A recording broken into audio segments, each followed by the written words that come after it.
안녕하세요. 스미더스입니다. 저 2부, 스미더스의 정보실 2부 시작하겠습니다. 아, 오늘 두 번째 2부에서 말씀드릴 거는요. 최강욱 씨가 얼마 전에 그런 얘기를 했습니다. 왜 나만 기소하냐. 검찰이 차별적으로 나만 기소했다. 이래가지고 여기에 대해서 이제 경향신문에서 여기 팩트체크를 한 부분이 있습니다. 내용을 보시면 조국 전 법무부 장관 아들 조모 씨에게 허위 인턴 증명서를 발급해준 혐의로 기소된 최강욱 열린민주당 비례대표 당선인 측은 21일 재판에서 검찰이 차별적, 선별적 기소를 했다고 말했습니다. 조국 전 장관과 딸에게 인턴 증명서를 발급한 한인섭 서울대 공익인권법센터 교수가 기소되지 않는 것과 비교해서 위법한 공소 제기라고 했습니다. 검찰은 왜 한인섭 교수는 사업 처리하지 않고 최강욱이만 공격했냐, 이 얘기를 하고 싶은 거죠. 그래서 자기 기소도 본인이 기소당한 것도 위법하다, 뭐 이딴 식으로 얘기했는 건데, 경향신문에서 여기에 대해서 이제 취재를 했습니다. 결과 검찰은 한인섭 교수에 대해서 허위 공문서 작성 및 행사 공모, 위계에 의한 업무 방해 등의 혐의로 수사에 착수했지만 이를 입증할 증거와 고의성 입증에 실패했습니다. 무슨 얘기냐? 일단 읽어드리고 설명드릴게요. 한인섭 교수는 인권법 센터장을 지내면서 2009년 조 전 장관의 딸의 인턴 증명서와 2013년 조 전 장관 아들의 인턴십 활동 예정 증명서 등을 발급을 해줬습니다. 수사 초기 검찰은 2013년 아들 조 씨에게 발급된 인권법 센터 인턴 예정 증명서에 집중했습니다. 인권법 센터에서 당시 근무했던 사무국장으로부터 한인섭 소장이 시켜서 양식도 없는 예정 증명서를 만들었다는 진술을 확보했기 때문입니다. 이 예정 증명서는 조 씨가 재학 중인 한양외고에 출석을 대신할 용도로 제출이 됐습니다. 그러나 수사는 진전되지 못했습니다. 미래에 벌어질 일에 대한 예정 증명서가 발급 시점에서 허위였다는 점을 입증하는 것부터 막혔습니다. 그러니까 이제 예정 증명서다 보니까 한인섭 교수 측은 당시 예정 증명서가 한양외고에 제출될 것이라고는 인식하지 않았고 예정 증명서가 출석 대용으로 쓰일 수 있다는 점도 몰랐다고 주장을 했습니다. 변호사가 변호를 잘한 거죠. 검찰은 이를 반박할 증거를 내놓지 못했습니다. 그러니까 예정 증명서다 보니까 아들 조 씨는 2017년에 정식 인턴 증명서를 발급받았습니다. 이때는 한 교수가 인권법 센터장이 아니었습니다. 당시 인턴 증명서는 2013년 발급됐던 인턴 예정 증명서를 근거로 발급됐다는 진술도 있었습니다. 그래서 2017년 인턴 증명서가 조국 씨가 위조한 게 아니냐, 이런 식의 이제 의혹도 있었고요. 딸 조 씨에게 발급된 인턴 증명서는 발급 시점과 문서를 행사한 시점 간 간격이 문제였습니다.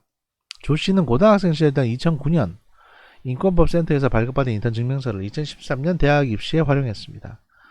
한인섭 교수에게 대학원에 대한 업무방해 혐의를 적용하기 위해서는 2009년 발급 당시 4년 후 대학원 입시를 가정했다는 객관적 증거가 나와야 되는데,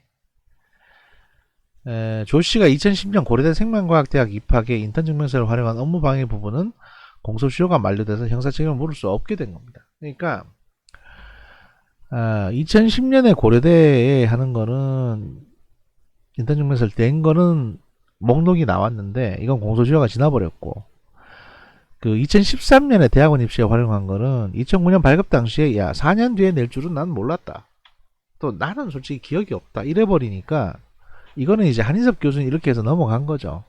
운 좋게. 하지만 최강욱 씨는 사정이 좀 다릅니다. 왜냐하면 최강욱 씨의 경우 직접 증명서에 날인을 하고 합격에 도움이 됐으면 좋겠다고 정경심 씨에게 말한 내용이 수사 과정에서 확인이 됐습니다. 문자를 주고받았는데, 이메일인가 뭐 그렇습니다. 검찰은 이를 최 당선인이 인턴 증명서가 입시용이었다는 점을 인지하고 있었다는 증거로 봤습니다.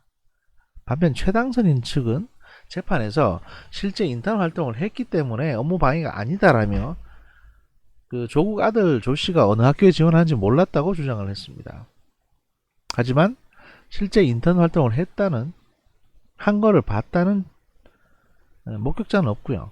인턴 활동을 했다는 증거도 없습니다. 그냥 최강욱 씨가 그렇게 자기가 주장할 뿐입니다. 문제는 허위 사실을 근거로 해서 증명서를 만들었든 아니면 본인이 그냥 야 내가 보기엔 했는데 뭐 이러면서 이제 내 업장이니까 이러면서 이제 증명서를 만들었든 간에 이게 객관적으로 확인이 안 된 사실이고 이거를 입시에 제출했기 때문에 업무 방해가 되는 겁니다.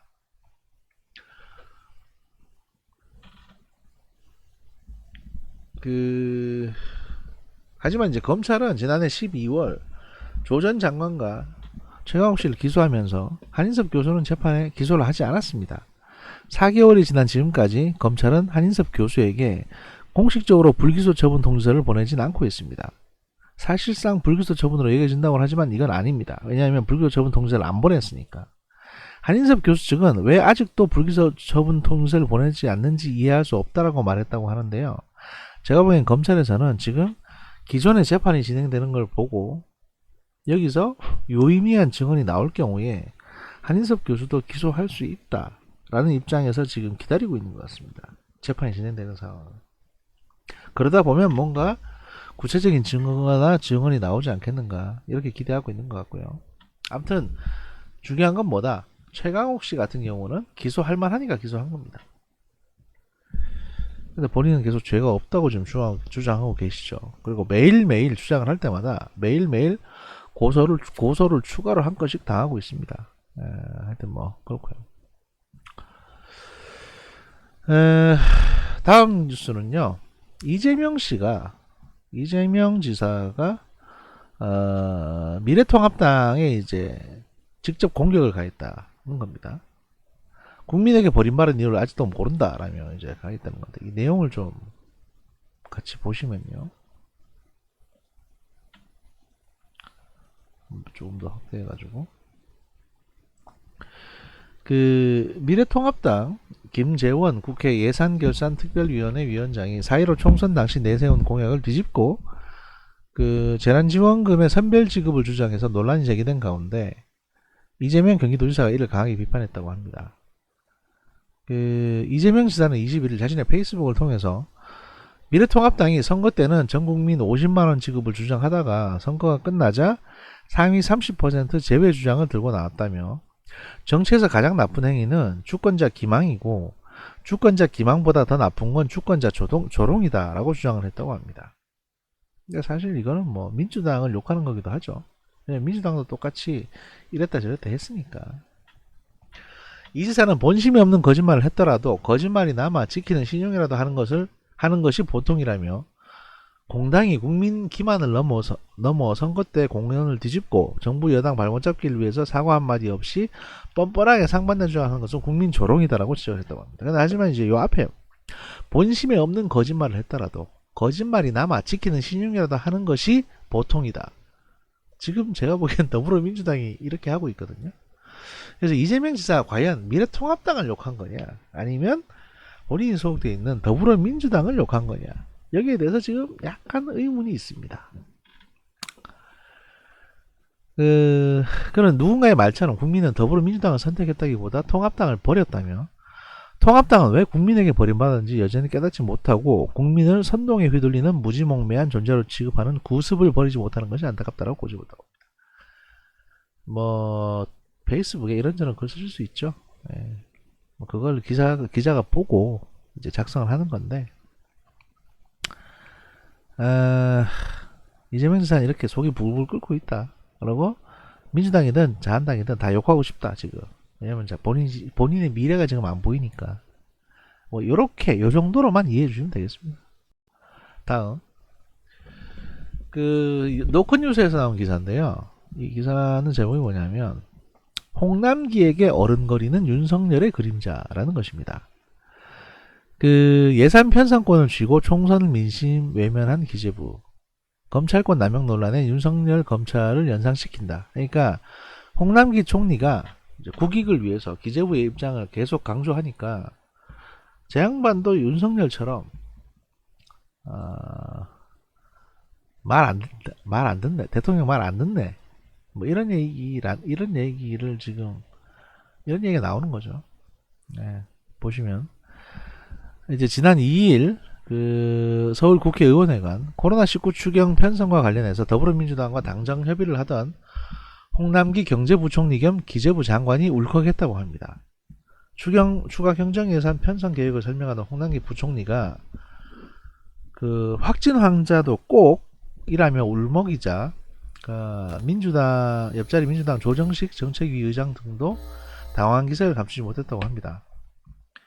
홍 부총리는 확진 환자도 꼭 이겨내셔야 다시 일어설 수 있고 지금 어려운 소상공인도 더 버텨야 다시 일어설 수가 있다고 울음 섞인 발언을 힘겹게 이어갔다고 합니다. 이어 정부가 국민의 마음을, 피해를, 불만을, 요청을 더 깊이 헤아리도록 노력하겠다고 다짐했다고 합니다.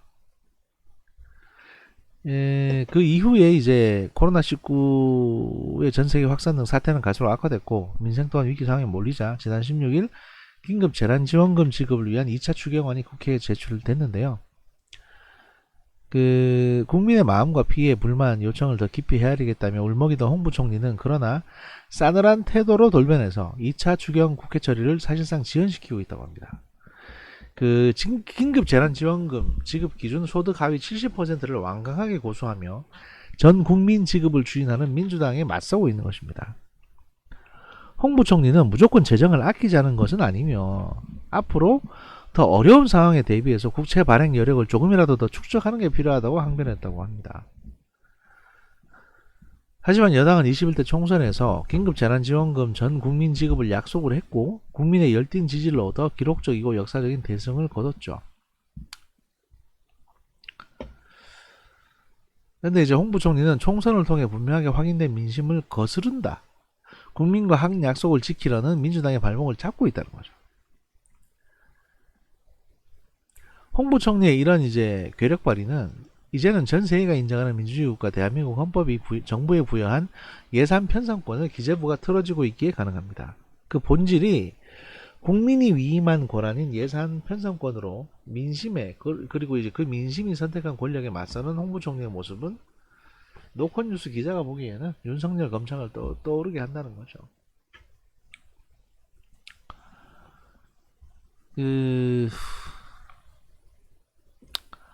이제 홍남기 부총리가 왜 저렇게 너무 센 모습을 보이냐, 왜 대통령 말을 듣지 않냐, 왜 여당의 민주당 말도 듣지 않냐 이렇게 얘기를 하는데요. 여기에서는 사실 이유가 좀 있습니다. 이 재정 건전성이라는 얘기, 이게 이제 저번에 설명이 나왔는데 보시면 그 정부가 기재부가 계속 걱정하는 게 바로 재정 건전성입니다. 한 명이라도 더 한 푼이라도 더 주고 싶지만 그럴 수 없는 큰 사정 중 하나가 바로 재정 건전성이라는 겁니다. 내용을 보면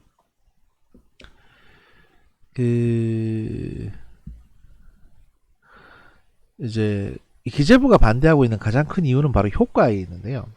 소비 여력이 있는 상위 가구의 경우 지원금을 줘봤자 기존 소비를 대체할 뿐 내수 진작 효과가 없다는 논리입니다. 그러니까 뭐 어차피 물건 살 사람들이 사는 건데, 왜냐면 상위 가구들은 어차피 돈이 있으니까 특별히 더 사는 게 아니라는 거죠. 예를 들어서 부자라고 해서 뭐 한 끼에 막 순댓국을 100그릇 먹고 이런 게 아닙니다. 그러다 보니까 큰 효과가 없을 거다. 오히려 정부의 어떤 그 예산만 낭비된다. 뭐 이런 얘기고요. 두 번째, 재정 건전성 문제가 있는데 70% 지급에 필요한 예산 9조 7천억 원은 국채 발행 없이 가능합니다. 지금 예산을 조정을 해가지고. 하지만 100%를 지급하려면 13조 원이 들어가는데 이 3조 원 가량은 국채를 발행해야 되는 겁니다. 국가에서 채권을 팔아가지고, 이게 사실 빚입니다. 그냥 빚내는 겁니다. 이에 대해서 OECD 평균 국가 부채 비율 110%에 비하면 한국은 아직 40% 선이기 때문에 재정 여력이 충분하다는 반론도 있습니다. 왜냐하면 OECD 평균 국가들이 빚이 110% 정도 된다. 근데 한국은 40% 선이지 않냐. 그러니까 빚이 그렇게 많지 않은데 다른 국가들 비교하면 왜 빚을 내는 거를 그렇게 두려워하냐라는 거죠. 사실 이거 작년에도 나왔던 얘기인데요. 우리가 재정 건전성만 따지고 보면 빚이 그렇게 많지 않은 건 사실입니다. 한 40%. 근데 기재부에서 걱정하는 건 뭐냐면, 이게 사실 문재인 정부 들어오기 이전까지만 하더라도 한 20% 선이었습니다. 20%. 재정 건전성이 더 좋았어요. 그런데 문재인 정부 들어서면서 한 2년 내지 3년 사이에 20%가 늘어버렸습니다. 바로. 그러니까 빚이 늘어나는 속도가 빠른 겁니다. 지금. 빚을 많이 내는 게 문제가 아니고 빚이 늘어나는 속도가 빠르다 보니까 기재부는 이걸 굉장히 우려하는 거예요. 야, 얘들 원하는 대로 그대로 다 국채 발행해서 줬다가는 나라 거덜나겠는데? 이런 생각을 하는 거죠.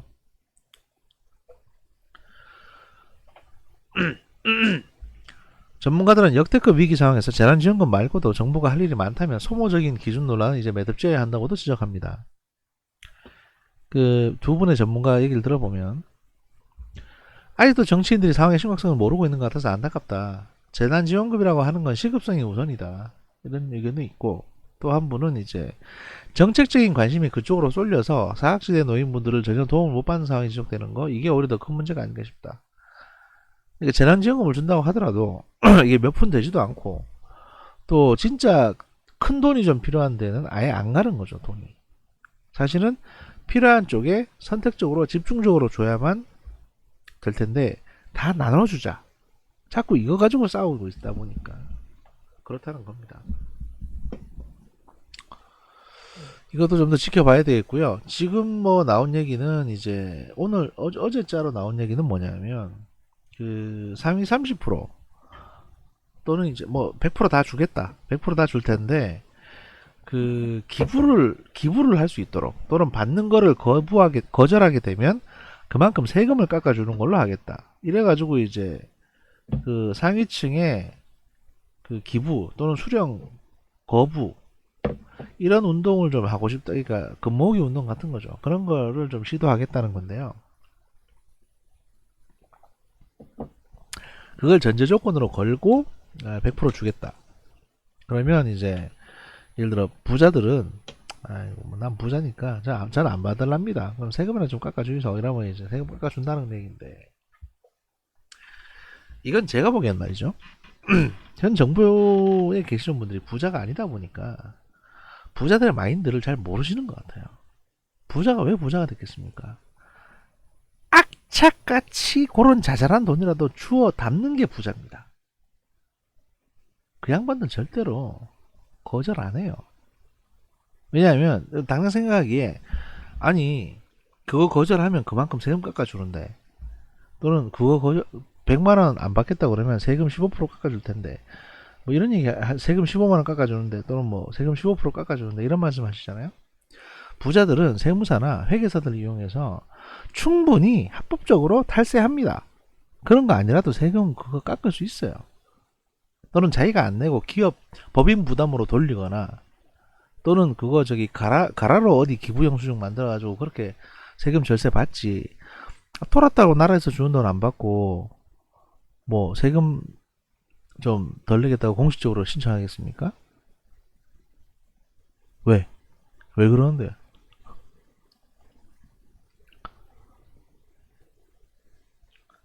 그러니까 제가 보기에는 부자들은 다 받을 겁니다. 이거 받아서 그냥 길바닥에 버리는 한이 있어도 받을 거예요. 왜냐면 좋거든. 남들 다 나눠주는데 왜 나는 안 줘? 뭐 하다못해 받아가지고 뭐 아이패드를 사든지 애플워치를 사든지 뭐라도 할 겁니다. 부자가 돈 싫어하는 거 맞습니까?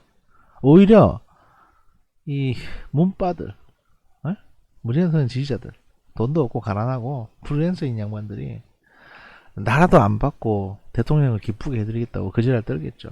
한 2,000명 정도가. 아무튼 그렇고요. 아유 뭐 긴 말하면 뭐합니까. 그 오늘 뭐 어제 김남국 그 국회의원 당선자도 그런 얘기를 했다고 하는데요. 그 민주당이 이제 선거 끝나고 나서 입단속을 하기 시작했습니다. 개헌이라든지 또 윤석열 총장 물러가라든지 이런 얘기는 절대로 하지 마라 라고 이제 입단속을 하고 다닌 겁니다. 뭐라고 했냐? 더불어민주당 이해찬 대표가 20일 4.15 총선 이후 첫 최고위원회에서 이렇게 발언을 했습니다. 민주당 의원님들, 당선자들 모두 정신을 바짝 차리고 함께 최선을 다해야겠다. 그것이 국민에게 보답하는 길이다. 총선 결과에 대해 본인 스스로 100년에 한 번 있을까 말까 한 수준의 결과가 나왔다. 라고 말했다고 합니다. 그리고 이제 이 대표는 추가적으로 특히 더불어시민당과 열린민주당 등에서 중구난방으로 급진적인 개혁론이 터져 나오는 것에 대해 위기감을 느끼는 것으로 전해졌다고 합니다. 이날 이 대표가 뭐라고 했냐면, 개헌이라든지 내각제든 뭐 연임이든 헌법 개헌이라든지 윤석열 총장 이제 물러나라 뭐 이런 식의 검찰총장의 거취 문제를 콕 찍어가지고 함구령을 내렸다는 겁니다. 두 이슈 모두 찬성 반대가 심하고 인화성이 강한 사안이기 때문입니다. 인화성이라는 건 그거죠. 한번 불 붙이면 확 타오를 수 있는. 보수층은 물론 중도층을 자극할 경우 언제든지 민심이 등을 돌리게 되고 역풍을 맞을 수 있다는 판단 때문이기도 합니다. 그래서 제가 말씀드리는 건데, 뭐 김남욱도 그래서 이제 그런 얘기 했겠지만, 더 이상 이제 민주당에서 대선까지는 조국에 관한 조차도 얘기 안 나올 겁니다. 조국은 이제 완전히 이용 가치가 상실된 사람이 됐어요. 그래서 국회에서 조국 지키자 이딴 소리도 안 나올 테고, 그냥 그렇게 조국은 재판받고 유죄받고 그냥 역사에서 지워질 겁니다. 네. 원래 그랬던 거였으니까. 제가 누차 말씀드렸죠. 민주당이 왜 조국 했냐. 이게 어떻게 하다 보니까 조국이 자진 사퇴했으면 잘 끝났을 텐데 이 양반이 버티기 시작했고, 잘생겼다고, 또는 이제 그 당시 조국이 작년 6월달에 한창 깃발 들고 죽창가 부를 때 그때만큼 이제 인기가 급작스럽게 인기가 상승해서 조국의 개인적인 인기가 높았고, 또 몇몇 문파들이 조국 하면서 이제 소위 조국한테 달라붙어가지고 조국 빠순이 짓을 했죠. 빠돌이 짓을. 그러다 보니까 조국한테 밉보이면, 또는 조국을 공격하는 민주당 의원 중에 조국을 공격하면, 야, 나 공천 못 받는 거 아니야? 이런 식의 우려가 확 퍼졌습니다. 그래서 이제 지난 9월달, 10월달에 민주당 의원들은 거의 입 다물고 다녔고, 법사위의 몇몇 의원들만 눈치 없이 조국을 두둔했습니다. 어쨌든 공천 끝났고 선거 끝났으니까 더 이상은 이제 소위 말해서 민주당의 권리당원을 민주당 국회의원들이 겁낼 이유가 없어졌습니다. 지금 다 끝났잖아요, 이제. 그러니 그 사람들이 뭔 지랄을 하든 안 들을 겁니다, 말을. 그리고 조국 지켜주세요 해도 그냥 개무시하고 쌩깔 겁니다, 앞으로는. 그게 정치고 그게 인심입니다, 사실. 조국과 정경심 그리고 이제 그 가족들은 본인들이 지은 범죄 행각에 대해서 법원에서 착 이제 재판을 받고 있고 처벌도 받으시겠죠. 뭐 그렇습니다. 그래서 그런 사람 중에 하나, 앞으로 처벌받을 인간 중에 하나를 보시면, 청와대 행정관 구속의 금감원 식글, 금감원 출신의 청와대 행정관이 있습니다. 이 사람이 이제 김정훈 팀장이라고 하는데요. 제가 이제 일전에 한번 말씀드렸었는데, 라임 자산 운용에 대해서 금융감독원 검사 정보를 유출한 혐의 등으로 김모 전 청와대 행정관이 구속되어 금감원 내부에서도 비판의 목소리를 커지고 있습니다. 원래 이제 금감원 쪽 사람이었거든요, 이 사람이. 그래서 파견 갔던 건데, 김 전 행정관은 과거에도 금감원 내 대학 후배들을 모아서 업계와 어울려왔던 것으로 알려졌습니다. 사실상 부적격 인사였던 김 전 행정관이 청와대 파견을 어떤 경로로 가게 됐는지 규명해야 한다는 의견도 나옵니다. 그래서 청와대 내에서 아마 이 새끼하고 이제 연이 닿는 놈이 있을 것이다. 유재수든 뭐든 간에. 이런 얘기가 그때 나왔었고요. 20일 금감원 직원들이 이용하는 익명 게시판 앱 블라인드에는 김 전 행정관에 대한 성토글이 쏟아졌다고 합니다. 묵묵히 일해온 직원들의 노력이 김 전 행정관으로 인해서 하루아침에 물거품이 됐다는 자유 섞인 목소리가 나왔다는 겁니다. 직원 A씨는 이 김모 팀장은 뒤에서 더러운 짓 다 해놓고 회사에서는 목에 힘주고 다녔다며 욕을 했고요. 뭐 과태료 깎아달라. 그 다음에 수원여객 횡령사건에 관여해서 이제 뭘 했다는 둥. 수원여객이 뭐냐면 전기버스를 대량으로 도입하고 있는데 정부 보조금을 받고 라임 자산운용에서 이제 수원여객에 투자를 했습니다. 근데 그 전기버스가 중국에서 생산된 버스를 그대로 들여와가지고 껍데기만 약간 좀 다른 부품으로 바꿔가지고 아주 비싼 가격에 납품을 했던 겁니다. 정부 보조금까지 받고. 그 건이고, 여기에도 이제 운동권 한 명이 관여되어 있습니다. 그래서 이제 이건 아마 계속 추적하고 수사를 하고 있으니까 조만간 이제 그 수사 결과가 나오는 대로 제가 추가적으로 소개를 해드릴 거고요.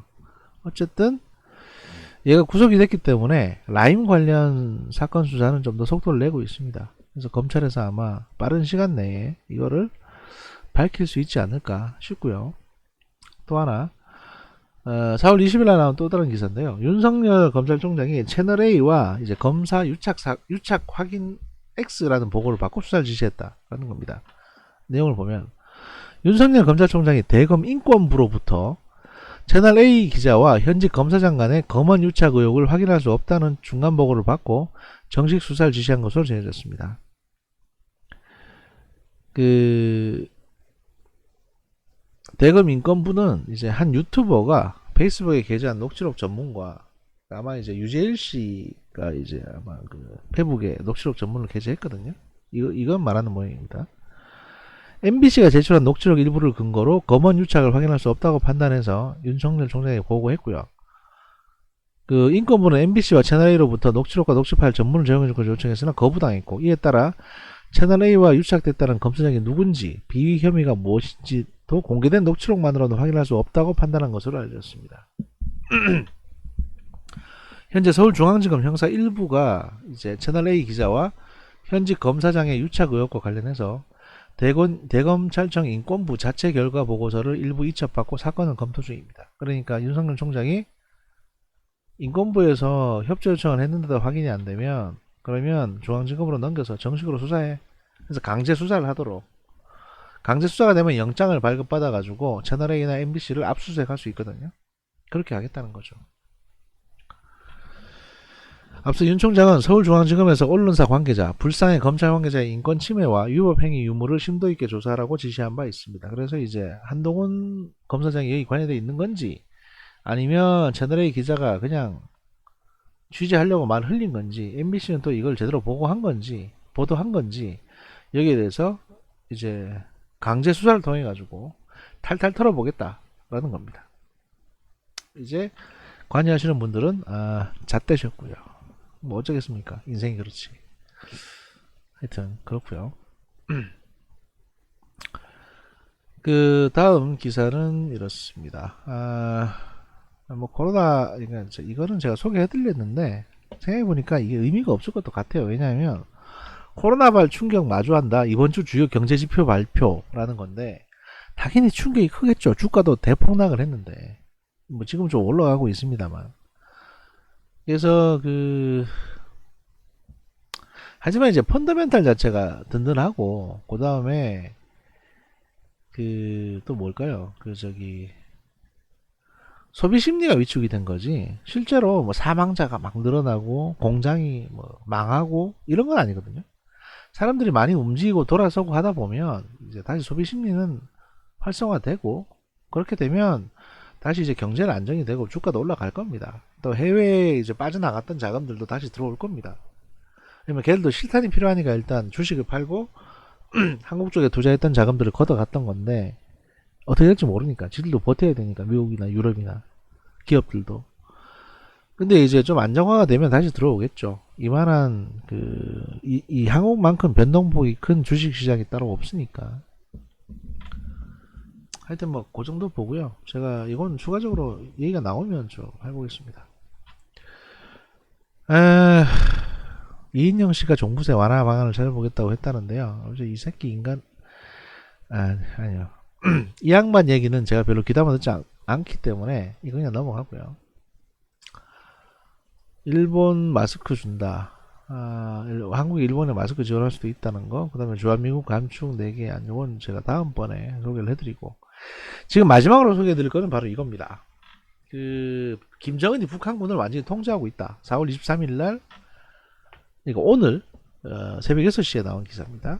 그러니까 지금 제가 녹음하기 1시간 전에 나온 기사고요.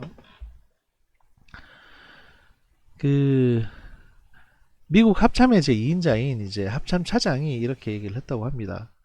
존 하이튼 미국 합참 차장은 뭐라고 했냐면 김정은이 여전히 북한의 핵무력과 군사력을 완전히 통제하고 있다고 추정한다. 그렇게 추정하지 않을 이유가 없다. 라고 이제 확정적으로 이야기를 한 겁니다. 김정은이 군을 통제하고 있다고 믿냐는 질문에 또 다른 관계자는 가타부타 말은 없이 대북 경계태세를 유지하고 있다며 원론적으로 답했다고도 하고요. 지금 대북 경계태세가 그렇게 대응태세가 높아진 것 같지는 않습니다.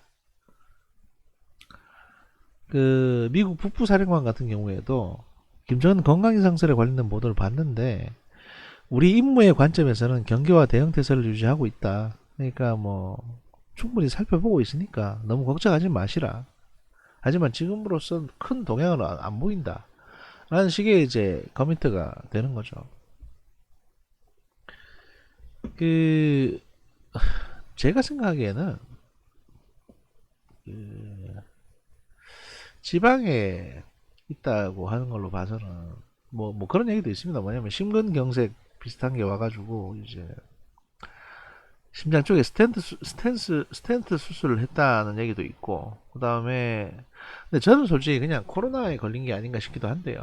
그래서 한 보름 자가격리하는 걸로 그렇고 있는 게 아닌가 싶기도 한데, 그건 뭐 나중에 결과 나와봐야 하는 거고. 하여튼 김정은은 안정적으로, 그러니까 김정은이 살아있든 죽어있든 간에 북한군은 안정적으로 통제되고 있다는 걸 말씀드리고자 하는 거고요. 그래서 뭐 전쟁 난다 안 난다 이런 걱정하실 필요 없는데, 이 얘기에 앞서서 이제 또 하나 말씀드릴 게 이것도 이제 4월 23일 3시, 그러니까 오늘 나온 기사인데요. 김정일의 아쉬운 코털, 김여정 작년부터 북한의 2인자였다라는 제목의 기사입니다. 그 김정은 위원장이 제가 알기로도 한 10년, 집권한 지 한 10년 정도 돼 가는데 이제 수차례 암살 위협을 많이 받았습니다. 그러다 보니까 본인들도 만약에 김정은 위원장이 암살될 경우에, 또는 해외 순방 갔다가 해외 나갔다가 뭔가 사고가 났을 경우에 그럼 북한 지도부는 누가 관리하냐, 이런 얘기가 나왔을 겁니다. 그래서 후계자 얘기가 나왔을 텐데, 지금 김정은 위원장의 자녀들은 다 어리거든요. 굉장히 어립니다. 그렇기 때문에 이제 여동생인 김여정, 왜냐면 이제 형도 있습니다. 김정은 위원장이 지금 형이 살아 있습니다. 근데 그 양반이 몸도 좀 안 좋고 뭐 정치적으로 뭘 다스리거나 말거나 뭐 이런 데 대해서 큰 관심도 없다고 해서, 여동생이 김여정 노동당 제1부부장이 이제 계속 그 후계자, 만약에 그러니까 우리나라로 치면 이제 국무총리가 권한대행을 하게 되는데, 대통령이 다치거나 유고 사강이 벌어지면 그때 2인자로서 이제 준비를 해 왔다는 겁니다. 그래서 만약에 무슨 일이 생기면 김여정이 그 다음을 맡는다. 그래서 이제 준비가 돼 있다는 거죠. 여기에 대한 이제 배경 정보를 지금 안내를 좀 해드리려고 합니다. 이 관련 기사가 있어가지고. 김정은 북한 국무위원장의 여동생인 김여정 노동당 제1부부장이 올해부터 당 속의 당이라고 불리는 북한 노동당 조직지도부 제1부부장으로 활동하는 것으로 22일 파악됐다고 합니다. 그리고 그 상임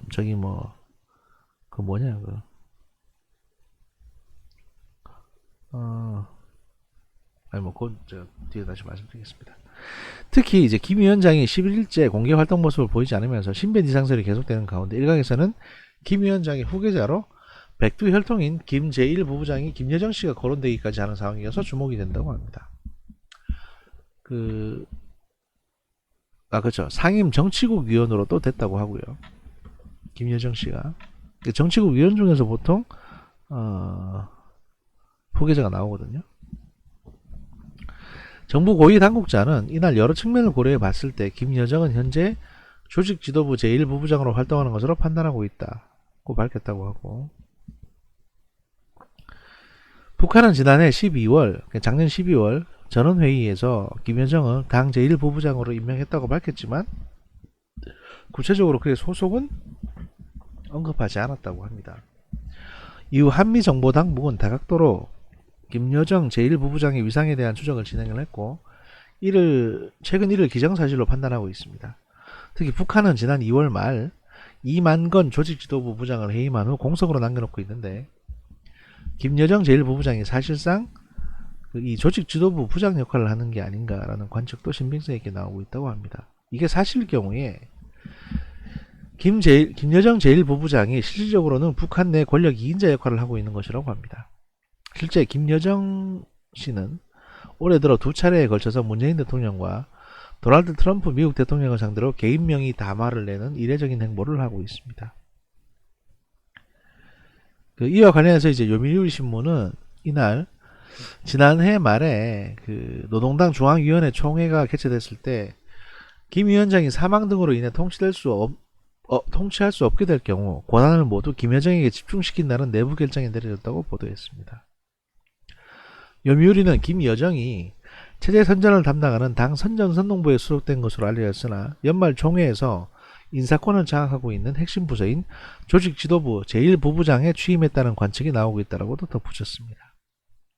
일각에서는 최고 지도자를 신적인 존재로 여기는 북한에서 후계 문제를 꺼내는 것 자체가 불가능하다는 점에서 신빙성이 다소 의문이 제기됐지만 최소한 김여정 씨의 직위와 관련해서는 한국 정부와 같은 판단을 내리고 있는 것입니다. 노동당 조직 지도부는 노동당의 모든 정책에 관여하는 당 속의 당으로 불립니다. 본부당, 지방당, 군을 담당하는 제1부부장이 3명에서 4명가량 있지만 김여정 제1부부장은 제한 없이 김 위원장과 직거래하는 무임수 장관의 역할을 하는 것으로 당국은 보고 있습니다. 그러니까 실세이자 브레인이라는 거죠. 익명을 원하는 고위 탈북자는 조직지도부 제1부부장은 다른 부처의 부장 이상으로 막강한 권한을 행사한다며 김 위원장이 김정은 위원장이 김여정 씨를 조직지도부 실세로 앉혀 믿고 의지하고 있는 것으로 봐야 할 것이다라고 했습니다. 실제 북한의 비상 상황이 발생할 경우 김여정 제1부부장이 권한대행을 맡을 것이라는 관측이 많다고 합니다. 로버트 오브라이언 백악관 국가안보보좌관은 21일 폭스뉴스에 출연해서 유사시 북한 승계 계획에 대한 질문에 김 위원장이 어떤 상태인지 알지 못하기 때문에 그것에 관해 얘기하는 너무 이르다면서도 기본적인 가정은 아마도 가족 중에서 누군가일 것이다 라고 말했다고 합니다. 이는 김여정 제1부부장을 염두에 둔 것이라는 해석이 나옵니다. 북한 주민들에게 이미 권력자로서 알려진 백두혈통이라는 점에서 김여정 제1부부장의 승계는 명분도 있고요. 미 중앙정보부 정보분석관을 지낸 스미테리 전략국제문제연구소 선임연구원은 중앙일보에서 이제 북한 체제에서는 백두혈통이 승계의 중요한 요소인데 김 위원장의 자녀가 아직 어리기 때문에 잠재적으로 유일한 승계자는 여동생이라고 말했다고 합니다. 전현직 대북 소식통들에 따르면 이건 사실 뭐냐면 국정원 쪽에 아마 라인일 가능성이 높습니다. 통일부나 1988년생으로 알려진 김여정 제1부부장은 백두혈통이라는 태생적 조건 외에 업무에 대한 적극성과 판단력, 처세술이 오빠인 김정은 위원장 못지않다는 평가를 받고 있다고 합니다. 전직 정부 고위 당국자는 이 말은 이제 전직 국정원의 고위 간부라고 보시면 되고요. 김정일 국방위원장은 생전에 김여정 씨를 두고 코털이 있었다면 권력을 물려줬을 것이라는 이야기를 한 적이 있다고 합니다. 그러니까 코털이라는 게 이제 남자였다면 이게 김정일 씨적인 표현인데 자기 딸인 김여정을 보고 야 저거 남자였다면 내가 쟤한테 물려줬을 텐데 이런 얘기를 했다는 거죠.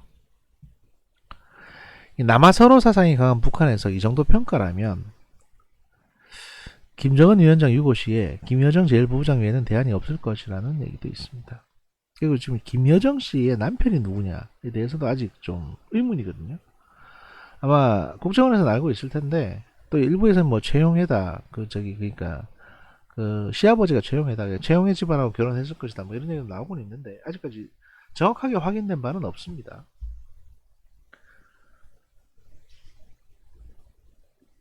그래서 이제 김여정 씨가 맡고 운영을 좀 하다가 김정은의 이제 아들이 성장을 하게 되면 걔한테 물려줄 수도 있는 구조일 테고요.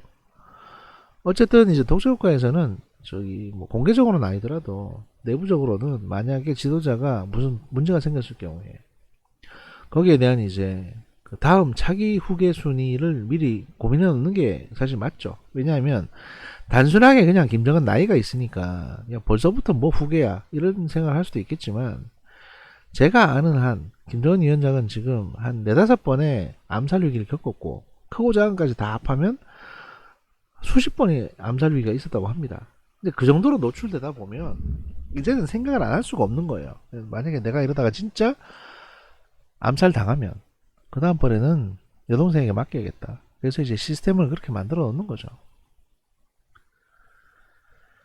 그래서 그 모든 가능성에도 불구하고 지금 김정은 위원장이 이제 6.5일 가능성은 그렇게 있어 보이지는 않습니다. 뭐 여러 가지 성명서도 나오고 있고, 제가 보기에는 그냥 자가격리 중인 것 같은데 코로나 기운이 좀 있어가지고, 그게 아니라 뭐 심근경색이었다면 이제 사실 그것도 걱정스러운 부분이 하고요. 왜냐면 심근경색이 보통 한번 발생해서 수술을 하더라도 한 3, 4년 안에 또 발생을 하거든요.